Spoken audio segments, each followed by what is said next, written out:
দেখো দেখো, ছেলে আমার কত কাজের হয়েছে দেখেছো? মাকে তো কাজই করতে হবে না, কি করছে দেখো।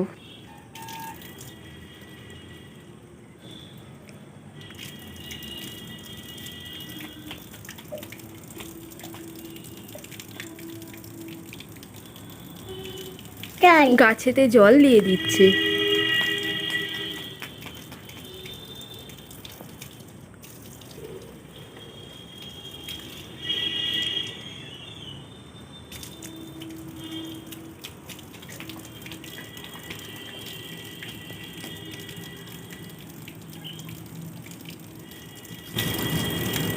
শুধু ওই গাছটাতেই জল দিবি? আর অন্য গাছে জল দিবি নাকি? দিবি না? এই দেখো কত লেবু ধরেছে, দেখো কি সুন্দর। এখন লেবুগুলো ছোট ছোট আছে, বড় হবে এগুলোকে, এগুলো বেশ অনেক বড় হবে।